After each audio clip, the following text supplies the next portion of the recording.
Oke, selamat malam. Shalom Bapak Ibu, Saudara sekalian. Malam ini kita memasuki kitab Yehezkiel. Ya, sebelum itu mari kita tundukkan kepala, mari kita berdoa. Bapa kami yang di surga, kami mengucap syukur kalau di malam ini kami punya kesempatan untuk melanjutkan online Bible study ini. Biarlah setiap kami boleh belajar sebagai murid Tuhan yang baik. Dan juga Engkau urapi mulut hambamu ini untuk menyampaikan kebenaran. Ya, di dalam nama Tuhan Yesus kami berdoa. Amin. Ya, malam ini adalah sesi pertama Kitab Yehezkiel. Saya beri tema penglihatan dari Tuhan. Ya, Bapak Ibu sekalian, eh, seperti biasa kita harus tahu di mana letak kitab ini di dalam jenis tulisannya, genrenya. Kitab Yehezkiel kita lihat ada di kitab nubuatan di Perjanjian Lama.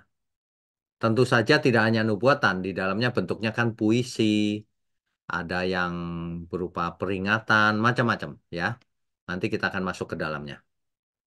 Kita lanjutkan dulu. Iya. Eh, Bapak Ibu Saudara ya, penulis kitab Yehezkiel itu kalau kita baca kitabnya memang tidak ditulis siapa penulisnya.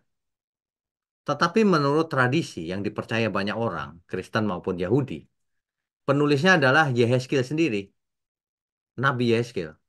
Yehezkiel anak dari Buzi, seorang imam Saduki, ya. Nah, penglihatan dan nubuatan Yehezkiel itu terjadi antara tahun 593 sebelum Masehi sampai April 571 sebelum Masehi. Nah, sekitar 7 tahun sebelum pengepungan Babel atas Yerusalem, yaitu tahun 587 atau 586 sebelum Masehi. Dan sekitar 15 tahun setelah pembuangan Yehuda ke Babel. Ya, antara itu, sekitar itu. Nah, kitab Yehezkiel ini ditulis dengan gaya sastra puisi, modelnya apokaliptik, dan narasi ya. Narasi itu cerita biasa. Kalau apokaliptik itu tentang ada hubungan dengan akhir zaman juga, ya. Nah, tujuannya kitab ini ditulis adalah untuk memperingatkan atau mengingatkan akan penghakiman dari Tuhan, penghukuman dari Tuhan atas Israel. Karena Israel melanggar perjanjian dengan Tuhan, karena Israel memberontak, karena Israel sombong, tidak adil, penuh kekerasan terhadap yang lemah, dan seterusnya. Ya. Juga ditulis untuk menuliskan penghukuman bagi bangsa-bangsa lain juga dan menubuatkan akan adanya keselamatan dari Tuhan, adanya harapan yang baru yang datang dari Tuhan, ya. Nah, lokasinya ada di Babel yaitu di pembuangan. Ditulis tahun 571 sebelum Masehi. Oke, kita lanjutkan dulu. Ya, ini Saudara. Jadi sebentar saya kasih warna dulu ya. Ya. Jadi sebenarnya Nabi Yeskil itu adalah versinya Yeremia, tapi yang lebih muda umurnya. Bedanya Yeremia melayani ketika umat masih di Yehuda. Yerusalem belum hancur, sampai hancur. Ya. Nah, kemudian sedangkan Yeskil melayani waktu ada di pembuangan, yaitu di Babel. Setelah kekalahan Raja Yoyakin. Bapak Ibu, Saudara kalau mengikuti sesi-sesi yang lalu, tentu tahu siapa Raja Yoyakin ini. Raja-raja Israel itu, dua dari yang terakhir itu Yoyakin. Ya. Nah, itu bisa dibaca di dua Raja-Raja, pasal 24 ayat 8 sampai 15. Perhatikan timelinenya ini. Di tahun ini kan kita sudah tahu Yeremia menjadi menjadi nabi kan. Di tahun ini Yosia terbunuh oleh tentara Mesir. Di tahun 605 sebelum Masehi Daniel dibawa ke pembuangan. Daniel ikut dibuang, Bapak Ibu Saudara. Nanti kalau kita sampai kepada kitab Daniel, nah itu kan Daniel menghadap Raja Nebukadnezar tuh, itu adanya di Babel. Ya, harus tahu. Disinilah Yehezkiel mulai menjadi nabi tahun 593 sebelum Masehi. Yehezkiel dijadikan nabi oleh Tuhan, ya. Sedangkan tahun 586 sebelum Masehi Yeremia berakhir. Yeremia ke Mesir lalu tidak ada ceritanya lagi. Dibuang ke Mesir. Yehuda jatuh, Yerusalem hancur, Saudara. Ya. Nah, nanti di kemudian hari kelompok yang pertama pulang. Bapak Ibu bisa bisa melihat ini bahwa Yehezkiel menjadi nabi di tahun ini, 593 sebelum Masehi. Perhatikan, Yehezkiel melayani ada Nabi Yeremia di zaman yang sama, cuma tempatnya beda, ya. Nah, oke, kita lanjutkan lagi. Ya, ini timelinenya. Yeremia menjadi nabi bagi Yehuda, ya, karena kerajaan utara kan sudah hancur, kerajaan Israel dengan ibu kotanya Samaria. Jadi Yeremia menjadi nabi bagi Yehuda tahunnya 627 sebelum Masehi. Nah, itu kan kemudian hari Daniel ditangkap, dibuang ke Babel. Yehezkiel ditangkap dan dibuang ke Babel. Di Babel lah Yehezkiel menjadi nabi, ditunjuk oleh Tuhan. Kemudian barulah Yerusalem hancur. Di dua raja-raja bisa dibaca.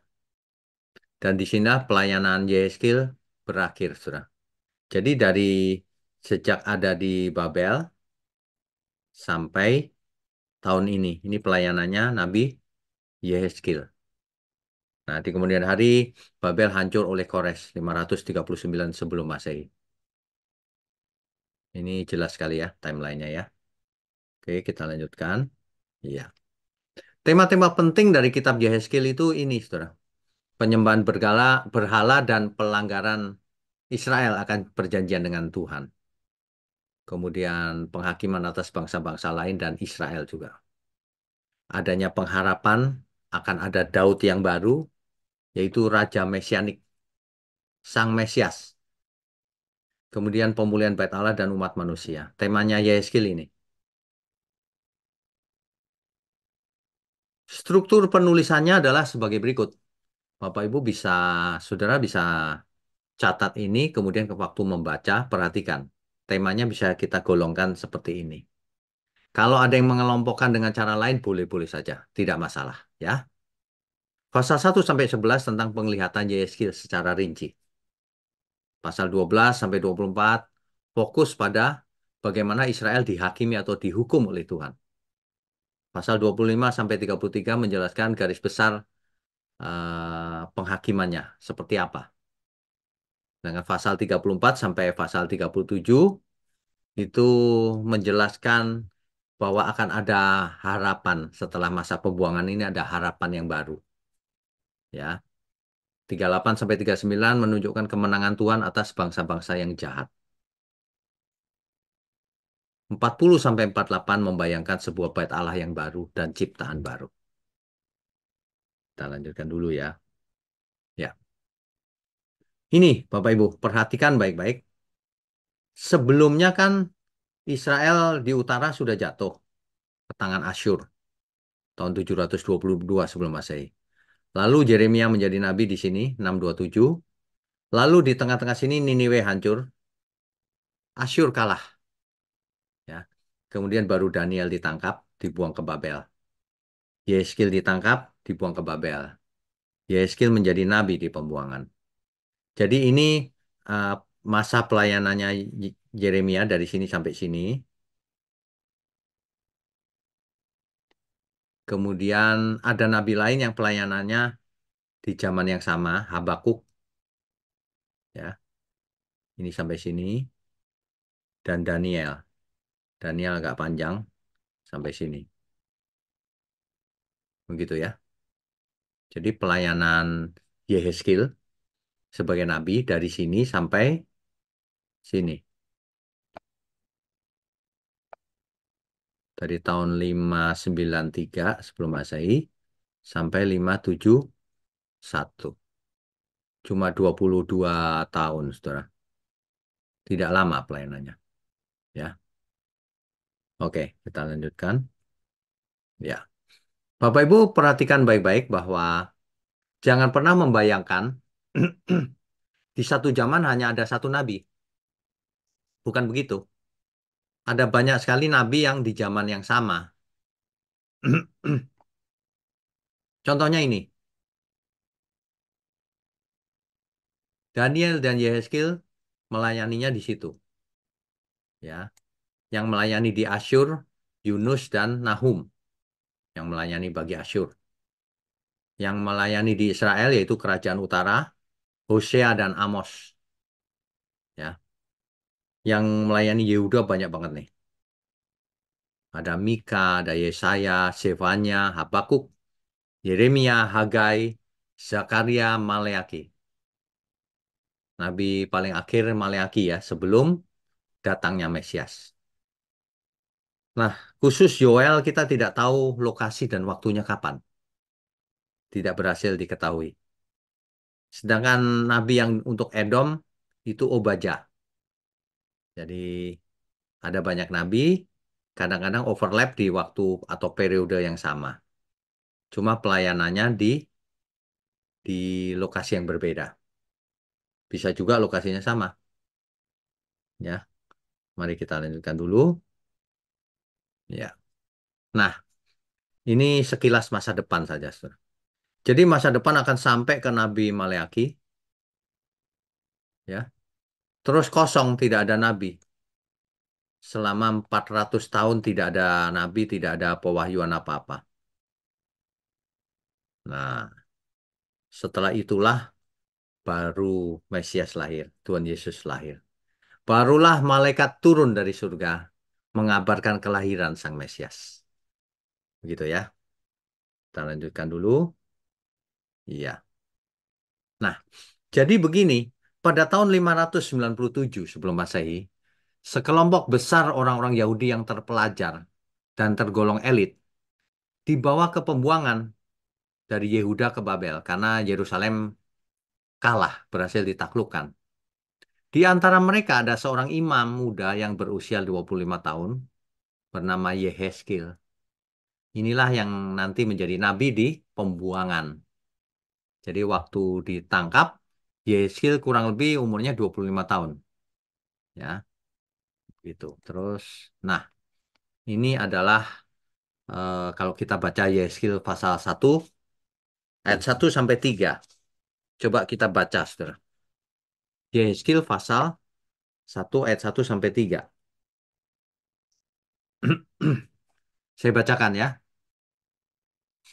Pada tahun ke-30, dalam bulan yang keempat, pada tanggal 5 bulan itu, ketika aku bersama-sama dengan para buangan berada di tepi sungai Kebar. Rupanya, eh, umat Yehuda ini dibawa ke pembuangan, ditaruh di tepinya sungai Kebar. Saudara. Sungai Kebar ada di mana? Ini. Ini sungai Kebar. Dan seterusnya. Ya, ini Kebar nih.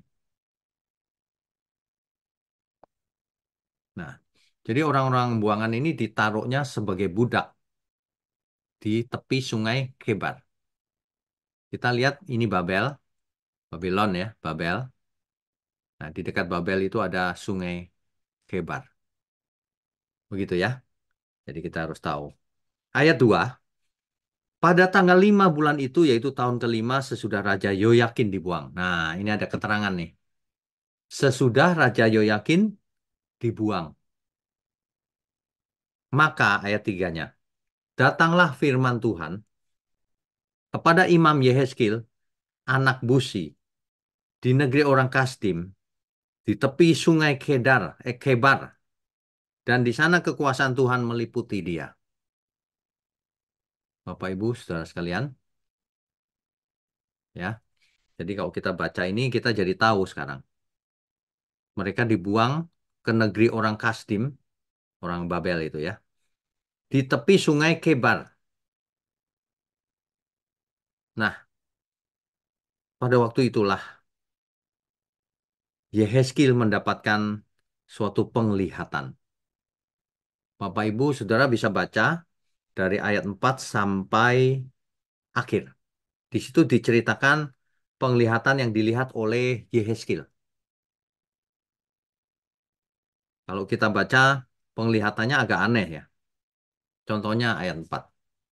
Lalu aku melihat, sungguh angin badai bertiup dari utara dan membawa segumpal awan yang besar, dengan api yang berkilat-kilat dan awan itu dikelilingi oleh sinar. Di tengah-tengah api itu, kelihatan seperti suasana mengkilat. Dan itu kalau Bapak Ibu Saudara baca terus ya, nanti ada apa 4 muka, 4 sayap, dan seterusnya. Silakan dibaca. Ini mengartikannya agak sulit memang. Tetapi kalau kita baca Alkitab, jangan kita tenggelam pada ayat-ayat yang sulit dimengerti. Kita harus melihat gambar besarnya. Gambaran-gambaran yang dilihat oleh Yehezkiel ini sulit dibayangkan memang. Tetapi kalau kita baca di ayat 28-nya, itu menggambarkan apa sih penglihatan itu? Nah, ini yang namanya konteks dekat. Ya, kalau kita ini penglihatan kok dibaca lama-lama pusing. Nah, ini tentang apa? Perhatikan konteksnya. Konteks dekatnya bisa dilihat di ayat 28. Saya bacakan ya. Seperti busur pelangi yang terlihat pada musim hujan di awan-awan, demikianlah kelihatan sinar yang mengelilinginya. Begitulah kelihatan gambar kemuliaan Tuhan. Tatkala aku melihatnya, aku sembah sujud. Lalu kudengar suara Dia yang berfirman. Saudara, ingat ya, kalau kita belajar Alkitab, membaca, kalau ada yang panjang terus sulit dimengerti, orang bisa ngantuk tuh. Hati-hati. Nah, perhatikan baik-baik, ujungnya apa? Konteksnya. Ini sedang cerita apa ini, bayangan-bayangan ini, gitu. Luar biasa, ada kilat, ada badai, ada macam-macam. Ada rodanya, ada sayapnya, ada sinarnya, gitu. Rupanya tentang, begitulah kelihatan gambar kemuliaan Tuhan. Kemuliaan Tuhan itu luar biasa, maksudnya begitu. Ya, oke, kita lanjutkan dulu slide-nya tadi ya.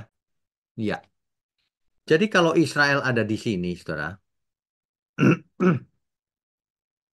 kan dikalahkan Yerusalem, dibuang ke Babel. Di sini tempatnya. Sedangkan umat Yehuda ditaruh di tepi Sungai Kebar sebagai budak. Harus kerja keras, kerja paksa. Oke, kita lanjutkan dulu. Ya, jadi Yehezkiel di ayat pasal pertama dan ayat 1 sampai 3 di situ dijelaskan setelah berada di pembuangan selama 5 tahun. Tadi kan berangkatnya umur 25 tahun. 5 tahun kemudian umur 30. Itulah umur yang ideal ya, untuk menjadi imam Tuhan atau nabi Tuhan. Ya. Nah, pada tanggal 31 Juli 593 sebelum Masehi, Tuhan berbicara kepadanya melalui suatu penglihatan. Disitulah Yehezkiel menjadi nabi secara resmi ditunjuk oleh Tuhan. Oke, kita lanjutkan dulu. Ya. Jadi Bapak Ibu setelah serangkaian penglihatan yang luar biasa yang dilihat oleh Yehezkiel, akhirnya sampai pada ayat 28 yang tadi saya bacakan ya. Di situ dijelaskan konteksnya adalah gambar kemuliaan Tuhan. Ya manusia jadi mengerti bahwa kemuliaan Tuhan itu luar biasa, nggak bisa digambarkan. Begitu ya. Oke, kita lanjutkan dulu. Ya. Yesaya pasal 2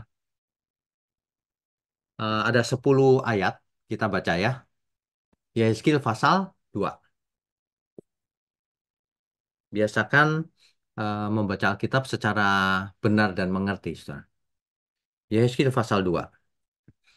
Firman-Nya kepadaku, hai anak manusia, bangunlah dan berdiri, karena aku hendak berbicara dengan engkau.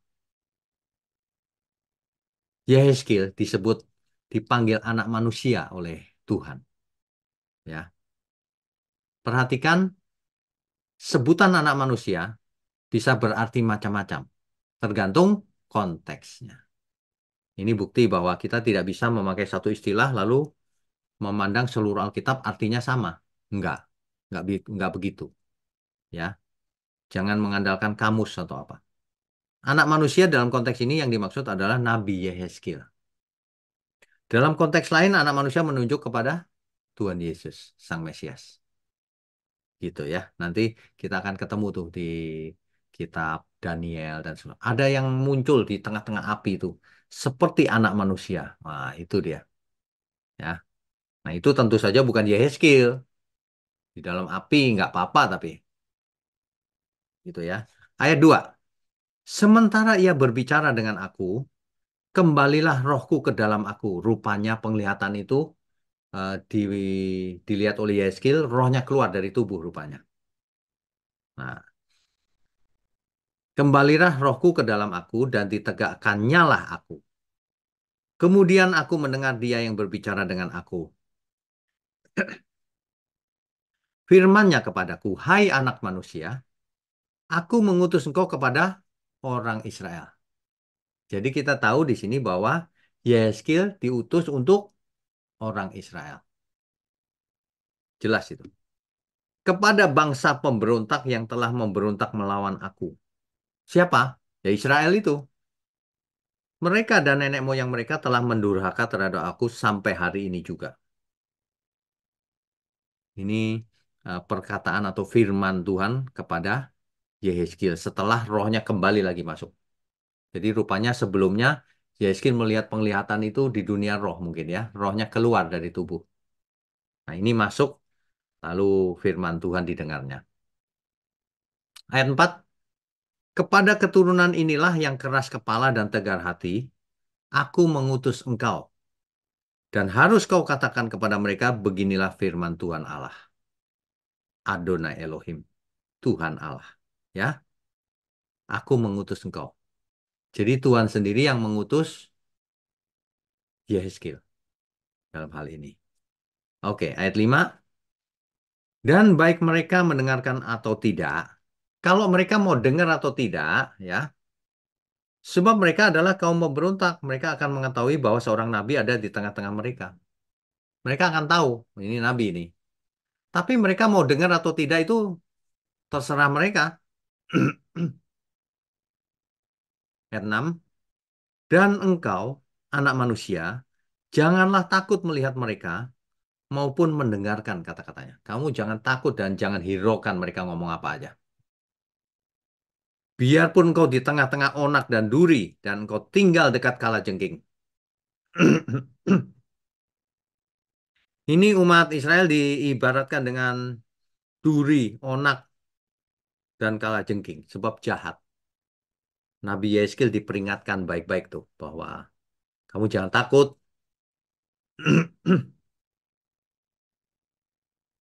Janganlah takut mendengarkan kata-kata mereka dan janganlah gentar melihat mukanya. Sebab mereka adalah kaum pemberontak. Ayat 7. Sampaikanlah perkataan-perkataanku kepada mereka, baik mereka mau mendengarkan atau tidak, sebab mereka adalah pemberontak. Sampaikan ini perkataanku ini. Mereka mau dengar apa enggak penting. Terserah mereka. Gitu kira-kira. Tuhan sudah marah ini. Ayat 8. Dan engkau anak manusia, dengarlah apa yang kufirmankan kepadamu. Janganlah memberontak seperti kaum pemberontak ini. Yeskil diperingatkan oleh Tuhan. Jangan memberontak ya, seperti kaum pemberontak itu. Ngangakanlah mulutmu dan makanlah apa yang kuberikan kepadamu.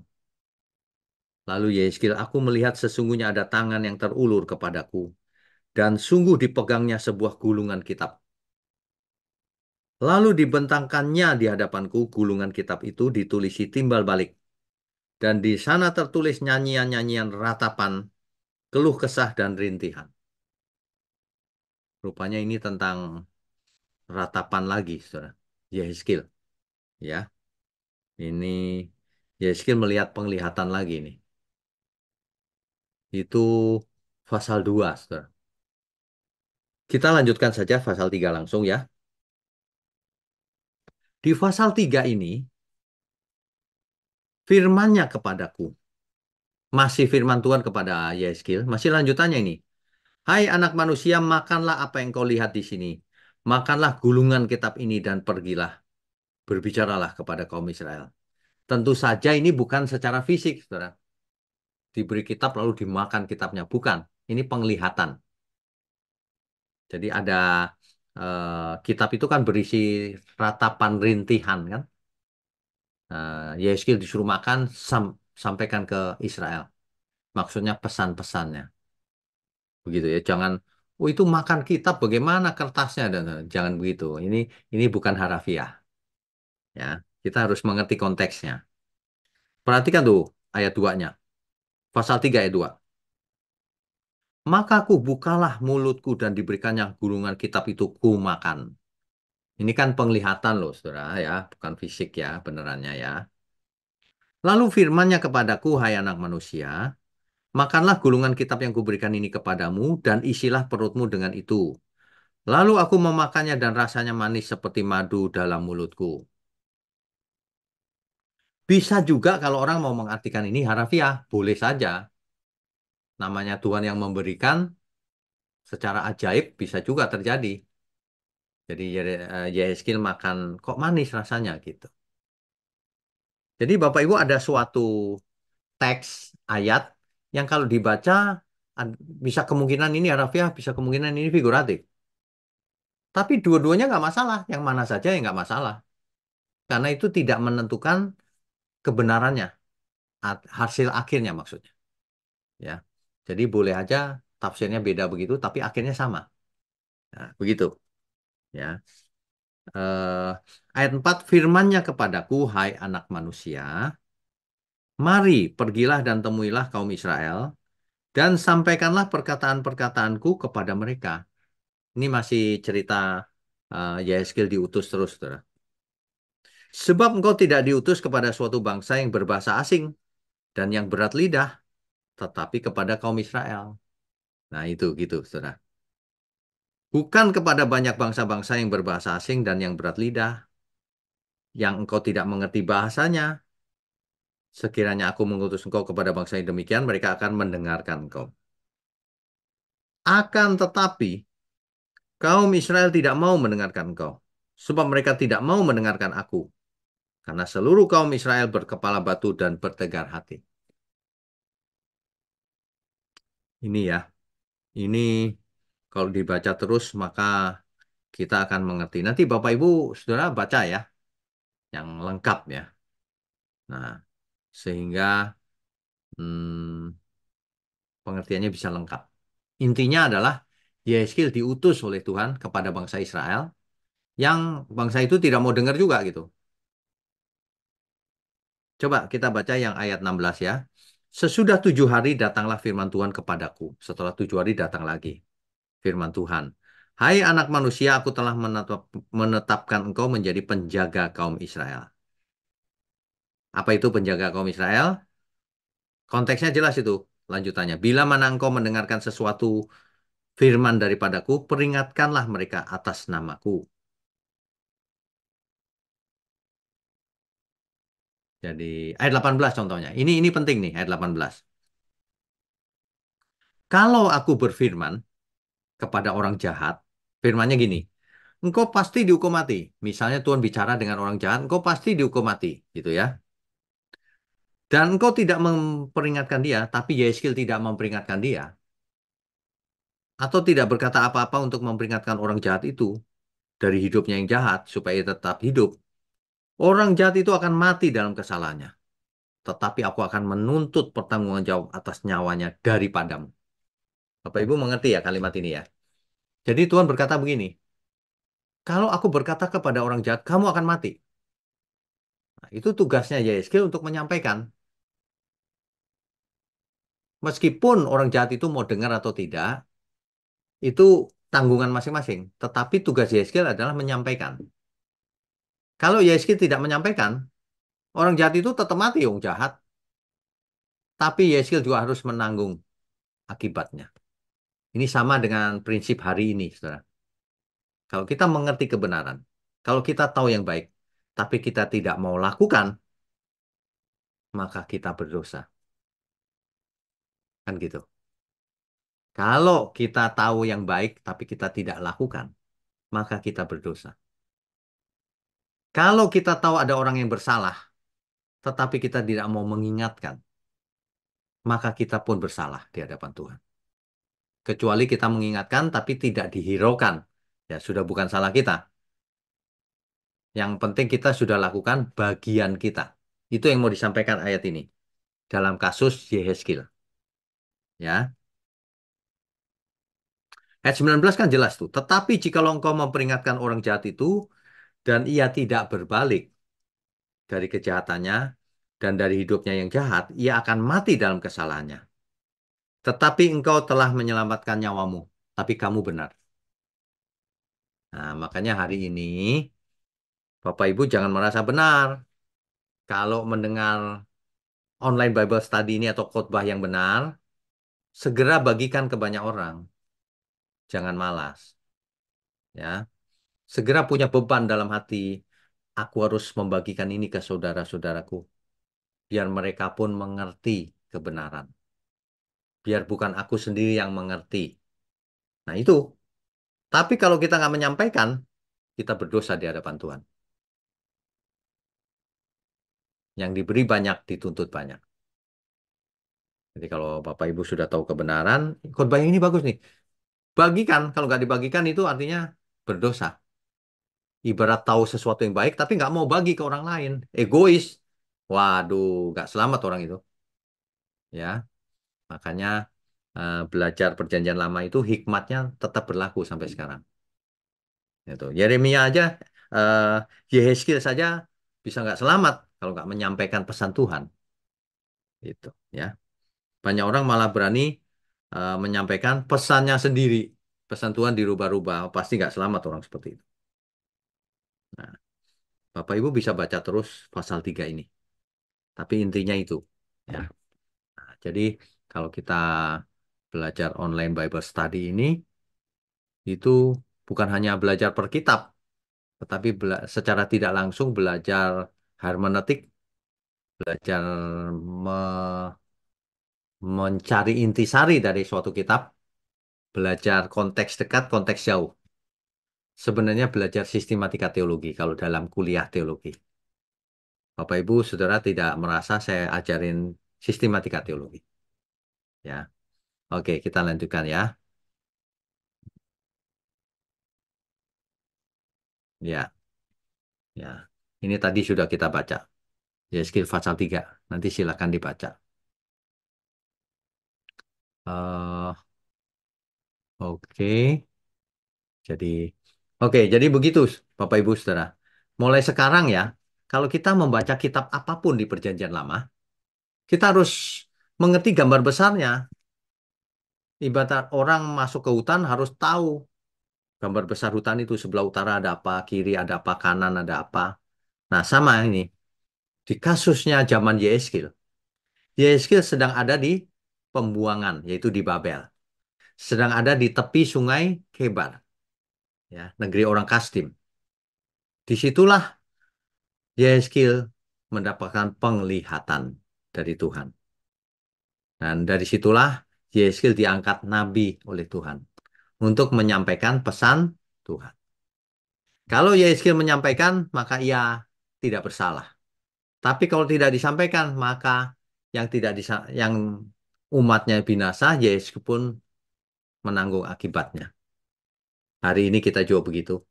Kalau kita mengerti kebenaran Injil, kalau kita mengerti Alkitab dengan benar, kalau kita menemukan sesuatu yang baik, kalau kita mendengar khotbah ini bagus, yang itu jelek, yang jelek jangan dibagikan sama sekali. Yang bagus harus dibagikan. Kita harus punya beban seperti Bapa kita di surga, seperti Tuhan Yesus, supaya semua orang diberkati, supaya semua orang berbahagia di dalam Tuhan. Itu ya. Nah, saya cuma mau ingatkan, di dalam perjanjian baru diingatkan, karena Kristus mati, supaya kita tidak hidup untuk diri sendiri, tetapi hidup untuk bagi Dia. yang telah mati untuk kita. Bagi Tuhan. Bagi Tuhan itu artinya juga bagi sesama. Sebab hukum yang terutama adalah kasih Tuhan Allahmu dan kasihlah sesamamu. Itu. Jadi nggak bisa dipisah-pisah itu. Ya, begitu Bapak Ibu Saudara. Mari kita lanjutkan dengan diskusi dan tanya jawab. Saya buka dulu mic-nya ya. Silakan raise hand kalau ada yang mau, tapi jangan jauh-jauh pertanyaannya. Sekitar ini dulu. Ini baru pengantarnya. Nah, Bu Mariana, silakan. Ya Pak, Pak kan tadi 400 tahun itu tidak ada nabi ya Pak ya. Setelah Maleakhi. Ya setelah mereka nggak ada nabi. Ya. Lalu bagaimana cara komunikasi Allah dengan bangsanya ya Pak? Atau Oh, memang sama sekali nggak ada? oke. Komunikasinya tetap Taurat, Bu. Kan Taurat masih ada. Oh, jadi hanya melalui Taurat, tapi Ya. sudah tidak ada nabi yang menyampaikan pesan gitu ya Pak? Ya. Secara tertulis sudah tidak ada lagi dicatat. Oh ya, oke. Pak, Dan pertanyaan kedua Pak. ya. Eh, kan tadi Bapak bilang kalau yang bagus bagikan ke Ya. semua orang. Tapi bukankah ada kadang-kadang ada gini, yang ini memang hanya Tuhan khususkan buat kamu gitu. Ya. Bukan untuk di-share. Nah, itu gimana ya Pak membedakannya ya? Oh, begini. Kalau untuk kita itu untuk pribadi, Bu. Kan Hah? kita tahu dari pesannya itu, ini pribadi nih. Hmm. Misalnya, Hmm. hari ini kamu mesti puasa. Masa semua orang harus puasa hari ini ya? Itu kan Oh pribadi. ya ya ya. Ya kan, nah Mhm. gitu. Oh Sesuatu ya. yang pribadi tidak perlu dibagikan. Hmm. Nah, sesuatu yang umum, orang Nah, harus mengalaminya juga ya harus dibagikan. oh ya. Intinya berarti kalau Tuhan tuh berbicara secara pribadi ya udah untuk kita gitu ya. Ya, Tapi kalau, untuk pribadi. kalau seperti yang tadi Bapak bilang ya itu secara umum ya kita bagikan ke orang gitu ya Pak. Ya, yang sederhana gini, Bu. Meskipun Tuhan tidak bicara, tapi kita tahu sesuatu yang baik, tetap Nah, harus kita bagikan. oh ya. Ya kan? Gitu. Ya. Pak, satu lagi boleh Pak? Boleh, boleh. Kan kalau Yeremia kan ratapannya meratap karena Yerusalem akan dihancurkan Pak. Ya, akhirnya dihancurkan. Ya, tadi Yehezkiel juga Bapak bilang itu juga ratapan. Nah, Ya. kali ini ratapannya lebih spesifik ke apa ya Pak? Kali ini ratapannya meratapnya ada di pembuangan di tepi Sungai Kebar. Oh ya, itu karena bebalnya masih Israel, mengenai ya, bebalnya bangsa itu ya Yehuda, Pak ya. ya. Oh ya, ya. Oke, oke. Ya itu aja Pak. Oh, oke. Ya, makasih Baik. ya Pak Wik. Kati. Berikutnya Pak Mulyono, silakan Pak. Hari ini lancar nih Zoom-nya. Iya, selamat Puji malam Tuhan. Pak. Selamat malam. Pak Lancar mengenai 100%. Ya, halo, halo. Pak mengenai Yeskiel ini kan mendapat penglihatan dari Tuhan terus ada tandanya seperti itu kan Pak. Ya, Loh, kalau di zaman sekarang itu kalau kita yakin itu penglihatan dari Tuhan atau enggak itu gimana Pak? oke. Lihatnya. Baik. Ini pertanyaan sangat baik. Karena seringkali orang mengaku penglihatan dari Tuhan, tapi tidak terjadi. Itu artinya bukan Ya. penglihatan, Pak. Itu halusinasi. Nah. Kalau Hmm. penglihatan dari Tuhan itu pasti terjadi dan pasti kebenaran isinya. Gitu. Hmm. Itu ciri khasnya. Ber- berarti ada pembuktian berarti. Ada pembuktian, betul. Nah itu kan perlu makan waktu kan Pak kalau Iya pembuktian pasti, itu. Pak. Nah benar Pasti. enggaknya saat itu nggak tahu Pak berarti. Betul. Untuk orang yang tidak peka tidak tahu. Tapi untuk orang yang peka tahu, Pak. Hmm. Sekarang saya kasih contoh sederhana saja ya, Pak. Bukan soal penglihatan nih, soal vaksin katanya chip ada hubungan dengan antikris 666. Bagaimana buktinya tahu tidak? Hmm. Ya kan? Kan butuh Iya, waktu kan? iya, iya, iya. Sebab kita tahu persis itu salah, itu bohong itu. Tapi orang yang tidak mengerti kan masa sih bohong? Nah, butuh waktu kan? Nah, sekarang sudah lewat berapa lama? Emangnya kita jadi antikris? Nanti ngelesnya gini lagi, oh belum 10 tahun lagi gitu. Nah, kan orang licik tuh begitu. Bukan orientasinya Hmm. kebenaran, orientasinya itu ngawur-ngawur gitu. Ya. Iya, iya. Nanti di Jadi, bulan April ada seminar 7 natur kebenaran itu lebih jelas lagi, Pak. iya, Kalau iya. Itu Bapak, kan juga pernah dibahas tempo hari ya, kan. nanti Iya, iya. contoh-contohnya lebih banyak. Iya, iya. Soalnya kan kita di zaman sekarang ini juga sulit membedakan bahwa kalau pengkhotbah itu benar atau enggaknya kan kalau dia menubuatkan sesuatu kan kita nggak tahu gitu Pak, benar enggak. Gampang, Pak. Kalau dia menubuatkan apa? Oh, tahun depan kamu dapat jodoh. Ternyata enggak. Oh, berarti dia nabi palsu. Simpel kan? Tidak sesuai fakta. KKR bilang sembuh. Ternyata enggak sembuh. Itu nabi palsu namanya. Tapi kalau ada yang sembuh kita bisa meyakini dia benar Pak. Belum tentu. Karena setan bisa Oh, menyembuhkan. Tapi kalau tidak sembuh, udah pasti nabi palsu. Nah, itu natur kebenaran yang pertama itu memang tidak cukup hanya fakta. Harus dites berikutnya lagi. Nah, gitu Pak ya, ceritanya. ya. Ya oke, itu aja Pak Win ya. Oke, Makasih Pak. memberkati. Ya, berikutnya salah klik saya Pak Mulyono. Videonya jadi hilang. Oke. Berikutnya Ibu Meme. Shalom Pak Wino, selamat malam. Shalom. Ya, silakan. Ya, Pak mau tanya ini Pak tentang YSGL 1 itu Pak. Agak agak keras dikit ya, Bu. Oh iya ya Pak ya, maaf ya. Ya, Ini Pak tentang dalam YSGL 1 ayat 1 itu Pak. ya. Ah, ini kan pada tahun ke-30 dalam bulan yang keempat pada tanggal 5 bulan itu penjelasannya mengarahkan pada usia Yeskiel ya Pak dan menambahkan bahwa 30 tahun adalah usia di mana seorang imam yang akan masuk dalam pelayanan Tuhan ya Pak ya. Ini yang dimaksud tahun ke-30 ini bukan usianya Yeskil, bukan. Oh ya. Bukan. Ini bulan keempat dan seterusnya ini adalah penanggalan hari itu, Oh, tanggal hari itu, ya. ya Pak. Saya Yang ayat ingat itu. 2-nya pada tanggal 5 bulan itu tahun kelima. Nah, kalau tahun kelima sesudah Raja Yoyakin dibuang itu jelas. Sejak Raja Yoyakin dibuang, dihitung tahunnya tahun kelima gitu. Oh, saya ingat ada kaitannya dengan usia Yeskiel Pak. Enggak, usia Yeskil. Ini pada tahun ke-30 Ya, ketika aku bersama-sama dengan para buangan berada. Oh iya, ini usianya Yeskil betul. ya Ini Pak usianya ya. Yeskil bisa juga. Ya, betul betul Bu Meme. Ya ya. Oke, Ya, ya. Pak. Terus apa lagi? Terus Pak, dalam YPO 1 ini ya toh, Pak, eh, seperti apakah seharusnya penglihatan kita tentang Allah ya Pak ya? Ya, terus. Bagaimana mau menjelaskan, maksud saya seperti apakah seharusnya penglihatan kita tentang Allah gitu ya Pak? Oh, oke, baik. Ini Ya. penglihatan ini kan spesifik terhadap Nabi Yeskil. Mm-mm. Nabi yang lain penglihatannya nggak begini, beda lagi. Nah, kita di zaman sekarang jangan mengharapkan penglihatan begitu. Kita bahkan kadang-kadang tidak melihat apa-apa. Karena Tuhan Yesus berkata begini, alangkah berbahagialah orang yang tidak melihat, tetapi percaya. Nah, gitu. Melihat nggak percaya juga percuma.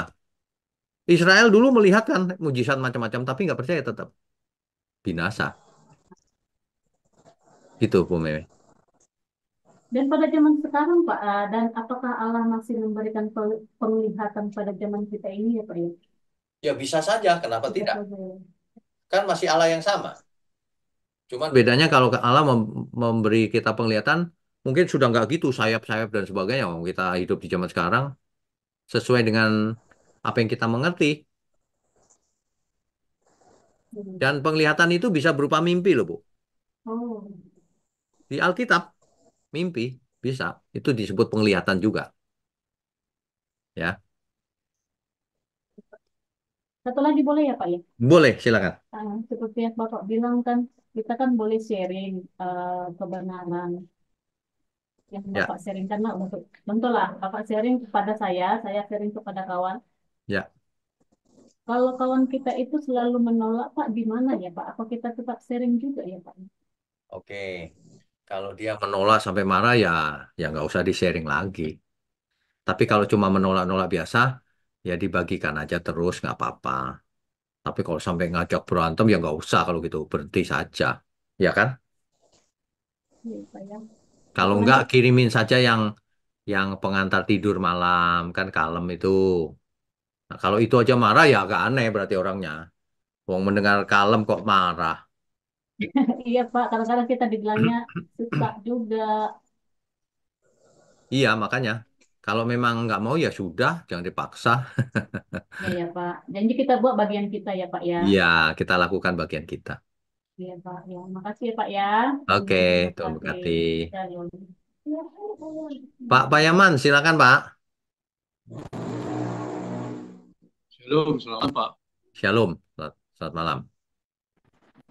Eh, Tadi pengalaman Ibu Mega sepertinya ini kita alami basic saya kira ya. Ya, bagaimana Pak? Ada yang namanya tadi dari pola ya macam-macam tapi Eh, kira sebentar Pak, putus-putus Pak. Maaf, putus-putus. tadi pengalaman Ibu Mega yang berat, saya kira peserta OBS ini kurang lebih mirip-mirip mengalami hal yang kurang lebih sama lah gitu kan. Ya, Cuma kita harus siap kadang-kadang sedangkan Yesus ditolak apalagi kita ini misalnya ya, kita dibilang dengan sok ini kan gitu Pak. ya, Yang mau saya tanya ini Pak, tadi setelah Nabi laki sampai ke tangan Tuhan Yesus ada kekosongan 400 tahun lebih tadi ke Bapak katakan kan, ya. ada kekosongan.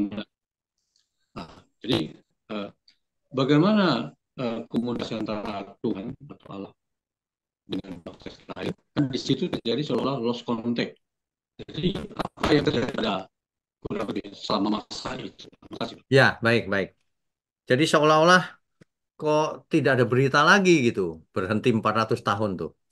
Nah, tetapi kita harus ingat bahwa di masa itu Taurat sudah lengkap. Jadi umat manusia punya Taurat hari itu. Sambil menanti penggenapan Sang Mesias datang. Ya memang begitu Pak, sejarahnya memang begitu.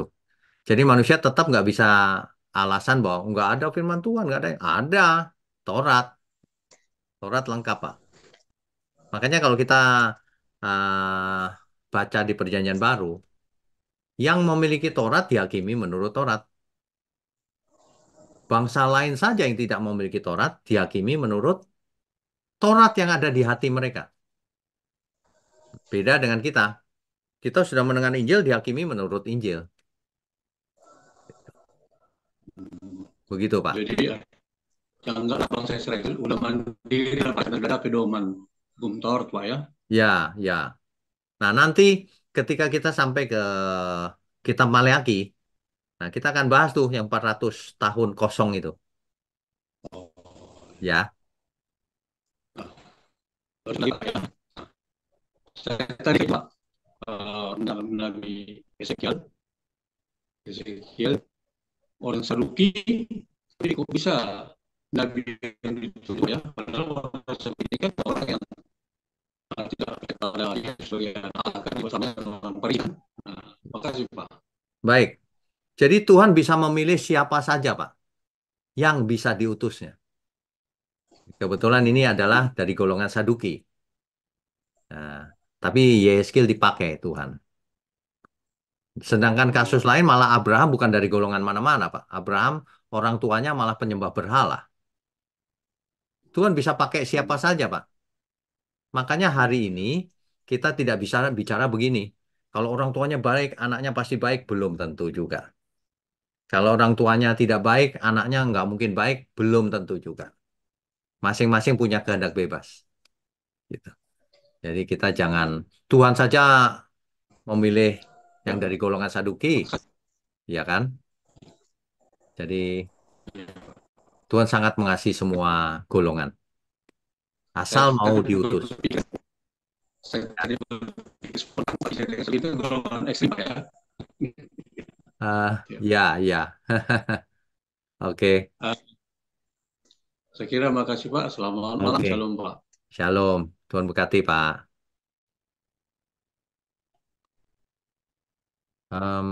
Berikutnya ada namanya Michelle ya. Malam, Pak. Malam. Pak, saya ada dua pertanyaan. Yang Videonya nggak bisa pertama, di- dibuka ya. Videonya nggak bisa ya. oh iya ya Pak, mohon maaf Pak. Eh, saya ada dua pertanyaan. Yang Ya, pertama, tentang melihat Tuhan dalam penglihatan. Bukankah Tuhan itu saking penuh kemuliaannya sehingga orang nggak bisa melihat wajah Tuhan? Nah, terus kalau melihat Tuhan dalam bentuk gambar di mimpi, Tuhan menunjukkan wajahnya. Kenapa ya Tuhan? Maksudnya, kenapa Tuhan menunjukkan wajahnya? Bukannya seharusnya terselubung eh, cahaya saja atau apa gitu? Baik, baik. Jadi tidak seorang pun bisa melihat Allah. Mm-mm. Tidak seorang pun. Makanya lihatnya dalam bentuk penglihatan. Penglihatan itu bisa berupa mimpi, bisa berupa rohnya keluar melihat. Jadi bukan fisik ya, bukan fisik. Iya, Melihat dengan gambaran-gambaran tadi itu. Misalnya yang tadi ya, kalau kita baca Yehezkiel, ada 4 sayap, ada 4 muka, ada rodanya, ada sinarnya. Itu kan penggambaran-penggambaran saja. Masa Tuhan aneh gitu, mukanya 4 dan sebagainya, kan enggak. Itu maksudnya adalah karena begitu kemuliaan Tuhan luar biasa gitu. Itu maksudnya. Jadi penglihatannya bukan langsung begitu, nggak bisa. Penglihatan itu suatu pengganti daripada apa yang sebenarnya. Tuhan digantikan dengan sinar misalnya, supaya manusia tidak binasa. Sebab kalau berhadapan muka langsung mati manusianya. Nggak mungkin. Gitu. ya makanya hanya lewat gambar saja gitu ya Ya, Pak. kalau dalam mimpi ya, bukan cuma Iya, gambar. Kalau anak kecil gitu ya, nanti diberi penglihatan surga itu, oh surga itu tempat bermain. Banyak bunganya, enak bermain gitu. Tapi kalau orang besar, oh surga itu terbuat dari emas. Mungkin dia tukang dagang emas di dunia ini kan, jadi diliatin soal emas gitu. Jadi sesuatu yang hebat gitu. Nah, jadi iya, bahasanya itu yang disampaikan ke manusia berupa penglihatan-penglihatan gitu. Ya, baik Pak. Pertanyaan kedua ya Pak. boleh, silakan. Menurut Pak Wiknio, kenapa manusia itu bisa iri hati? Oke. Terus bagaimana cara menyadari bahwa mengindikasi diri sendiri bahwa saya sedang iri hati dan bagaimana menghilangkannya? Baik, ini pertanyaan sangat relevan dengan keadaan manusia sejak penciptaan awal. Itu Kain iri hati dengan adiknya kan, Habel. Karena iri hati ya bunuh adiknya. Waduh, hari ini juga sama. Kalau orang iri hati terhadap seseorang, ia akan membunuh tuh. Kalau tidak secara fisik, secara karakter, pembunuhan karakter. Iri hati. Bagaimana supaya tidak iri hati? Ya kita harus mengerti posisi kita di hadapan Tuhan. Kita itu hamba Tuhan. Seorang hamba tidak punya keinginan harusnya sesuai kehendak tuannya saja. Tidak usah punya keinginan pengen ini, pengen itu. Ambisinya gede, nggak usah. Kalau seseorang punya ambisi besar, ingin ini, ingin itu, mencari nilai diri, aku lebih hebat dari dia. Itu mulainya tuh. Nanti jadi iri. Salah. Kalau kita lihat orang lain lebih hebat, kita senang. Kalau kita lihat orang lain sukses, kita ikut happy buat dia. Kan mestinya begitu jiwa yang sehat. Kalau jiwa yang sakit gini, lihat orang lain susah, senang kita. Senangnya, senangnya kalau kita lebih hebat. Bukan. Jiwa yang sehat itu kalau lihat orang lain happy, kita pun happy. Waduh, happy. Kalau lihat orang lain sedih, kita ikut sedih. Kenapa dia begitu ya? Nah, begitu. Jadi iri hati itu bukan diturunkan atau genetik, bukan. Iri hati itu lahir dari pikiran dan perasaan. Mau nggak merendahkan diri di hadapan Tuhan? Mau belajar dari murid Tuhan? Mau nggak mengosongkan dirinya? Jangan ada keinginan, jangan ada ambisi menjadi besar, menjadi nomor satu, siapapun disingkirkan, wah bahaya itu. Bahaya itu. Pembunuhan terjadinya karena iri hati. Begitu, Michela? Iya baik, jadi kuncinya merendahkan diri Ya, di hadapan jangan Tuhan ya Pak. jangan punya nilai diri. Jangan pula Oh, diri. saya hebat ya. Enggak, udah aku biasa aja kok. Bahkan ketika kita juara satu pun, ya juara satu ya gitu-gitu aja kok. Gitu loh. Jadi jangan punya, wah aku hebat nih. Wah itu salah itu cara berpikirnya. Makanya Alkitab berkata begini, Roma 12 ayat 1 dan 2. Berubahlah menurut pembaharuan budimu. Jangan seperti orang dunia. Nah gitu. Akal budinya mesti dirubah. mindsetnya. Iya. Kalau sudah terlanjur, gimana, Pak? Kalau sudah terlanjur, sulit. Apalagi sudah tua, sulit. Apalagi sudah kaya, apalagi sudah berkuasa, nggak bisa dinasihati. Sulit. Nanti caranya ya Tuhan yang tegur sendiri.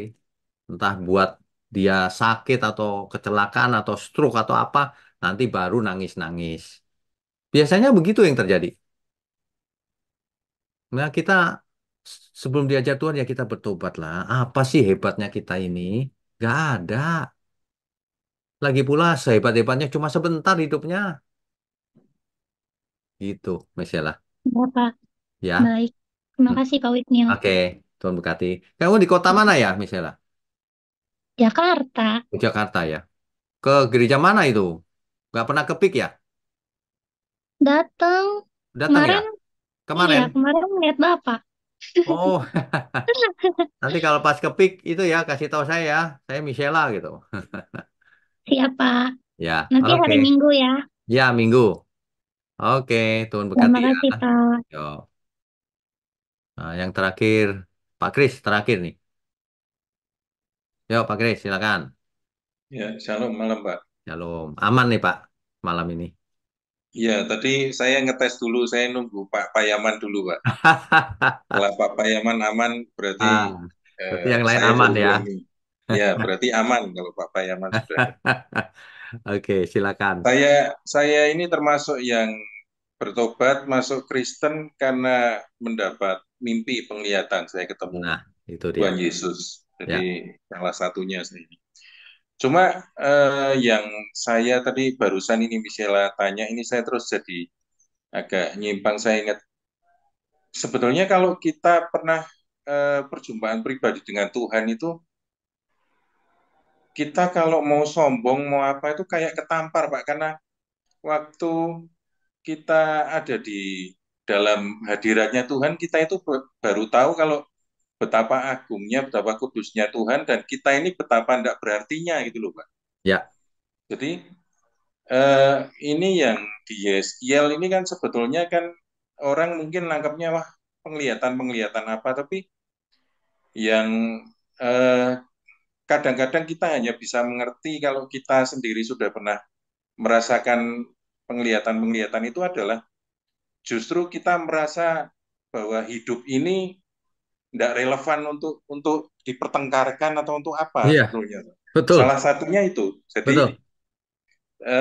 apa orang kadang-kadang kan terlalu membesar-besarkan arti penglihatan dan apa, tapi sebetulnya atmosfer dan suasana yang kita tangkap waktu kita dapat penglihatan-penglihatan semacam itu sebetulnya justru apa ya, kenapa saya urusan-urusan remeh-temeh kayak gini kita ributkan ya, padahal ini kan apa sesuatu yang sementara gitu loh, Pak. Jadi yang kadang-kadang kita itu perlu secara pribadi nyampe ke dimensi itu kita baru sadar, oh ternyata bahkan sampai ke nyawa pun sebetulnya ndak bukan sesuatu yang patut kita apa pertahankan atau apa kayak gitu loh, Pak, sampai sampai kayak gitu. Ya, Jadi benar. orang kadang-kadang kan kalau baca kitab Yeskiel ini kan seolah-olah kayak wah anu apa penampakannya yang wah atau apa. Padahal yang orang miss kalau belum pernah ngalami sendiri itu malah sebetulnya suasananya itu yang kita ada di saat itu yang sulit dideskripsikan sebetulnya. Ya, Jadi ya. nah, yang saya mau tanya ini Pak, tadi penjelasan Pak Wiknya mengenai Yeskiel ini termasuk orang Saduki itu referensinya dari mana Pak? Referensinya ada di dia anak Busi, Husi. Husi itu ya. Imam Saduki, Pak. Oh gitu ya. Ya, Ada, Busi itu anak-anak itu oh ada Saduki. anu genealoginya ya Pak Ya, ya. ada. Ada Iya. rupanya ya. Itu Oke, Saduki. oke. Terus Ya. saya mau tanyanya itu kan kira-kira abad ke-6 sebelum Masehi Pak. Ya, oke. Ya, orang Saduki. Ini Hmm. ada yang nulis dan itu diakui sebagai nabi. Sedikit banyak saya mikirnya kan harusnya ada pengaruhnya ke orang Saduki juga apa yang ditulis Yeskiel. Cuma Ya, Paulus itu menuliskan kalau orang Saduki itu tidak percaya kebangkitan, malaikat dan roh. Padahal yang ditulis Yeskiel ini kan jelas-jelas menunjukkan tentang ya minimal kalau tidak disebut apa kerubim ya roh-roh apa itu kan dibahas dulu Pak. Jadi saya agak enggak nyambungnya di situ Pak. Kok bisa gitu? oke. Saduki tidak percaya kebangkitan fisik, Pak. Oh gitu. Itu yang dimaksud Ya, oleh Tuhan Yesus. Saduki tidak percaya itu bisa bangkit secara fisik. Itu aja yang iya. Saduki nggak percaya. Sedangkan, Waktu waktu ada pertengkaran waktu Paulus di sidang itu kan Paulus menuliskan kalau apa di Kisah Rasul 23 orang Saduki tidak percaya kebangkitan, ya, malaikat dan roh. ya, Nah, padahal di Yeskiel ini tadi kan kalau kita lihat di pasal 1 aja kan kelihatan ya, sebetulnya. ya, Ya, itu yang saya ya, heran ya, eh, bagaimana bisa gitu loh, Pak. Maksudnya ini kan Yeskiel tadi ya. menurut Kita kita tidak tahu tepat kenapa begitu, Pak. Mungkin di zaman itu sudah ada beberapa golongan Saduki, mungkin saja kita nggak tahu. ya Karena kalau nggak percaya berarti roh, agak aneh sih kalau nggak percaya roh. Ya, iya berarti enggak ada yang enggak sependapat berarti, Pak. iya betul, betul. Terus pertanyaan terakhir ini, Pak. Sejak kapan kira-kira tahun berapa mulai ada pemisahan antara Farisi dan Saduki, Pak? Waduh, tahunnya saya nggak tahu, Pak. Tahun berapa ya? Tapi Belum, ini belum. kok iya, maksud saya ini kok sudah abad ke-6 sebelum Iya, Masehi iya. kok sudah Ah, tercatat sudah ada gitu ya. Saduki gitu loh Pak. Ya Ya, ya, maksud ya. saya itu. Nanti coba saya cari infonya, Pak. Sejak Iya, kapan itu gitu ya. iya saya juga agak penasaran juga kok. Saya pikir itu kejadiannya ada ini kan semacam kalau zaman sekarang ada gereja karismatik, ada gereja apa kayak gitu kan Ya, seperti itu. Saya pikir itu kejadiannya di setelah Maliaki ada perpecahan doktrin atau apa saya pikir itu. Ternyata ini bukan, bukan. sebelumnya malah sudah Jauh ada sebelumnya. Saduki ya. Jauh sebelumnya. Iya. Pertanyaan saya itu aja, Pak. Oke. Ya. Tuhan berkati. Terima kasih, Pak. Tuhan berkati. Eh, masih ada satu lagi. Pak Surya. Pak Surya, silakan, Pak. Halo Pak Piknyo, Malam. Pak mau tanya tapi tidak berhubungan sama pembahasan malam ini. Oh, iya, iya. Eh, yang menjadi pertanyaan masih ada dosa keturunan nggak Pak? Dan dosa keturunan itu apa? Oke, baik. Makasih Pak. Jadi, jadi sebenarnya tidak ada istilah dosa keturunan di Alkitab. Adanya natur dosa. Nah, natur dosa itulah yang diturunkan. Artinya apa? Seluruh keturunan umat manusia waktu lahir sudah punya natur dosa. Kodrat dosa di dagingnya. Kecenderungannya berbuat dosa. Nah, itu benar. Tapi kalau dosa turunannya enggak. Artinya gini, kalau orang tuanya membunuh, anaknya berarti dosanya membunuh. Enggak. Enggak. Dosa itu masing-masing. Yang diturunkan itu natur dosanya, kecenderungannya, kodratnya. Nah, gitu. Jadi artinya apa? Artinya kutuk keturunan itu tidak ada. Apalagi sejak zamannya Tuhan Yesus. Tetapi kutuk keturunan itu ada kalau manusianya mengadakan perjanjian dengan iblis. Kalau punya perjanjian dengan iblis, tentu saja terkutuk. Tentu saja anaknya terimbas kena kutuknya. Kecuali anaknya bertobat, langsung kutuknya patah lagi. Gitu. Jadi intinya cuma sederhana sih. Kalau manusia bertobat ikut Tuhan ya nggak ada kutuk. Nggak usah okultisme deh. Orang baik-baik saja, tapi tidak mengasihi Tuhan, Alkitab mencatat terkutuk. Orang yang tidak mengasihi Tuhan, dia terkutuk. Udah, simple aja. Meskipun kelihatannya sehat, kelihatannya nggak ada kutuk, tapi dia sebenarnya hidup dalam kutuk. Karena ditolak Tuhan.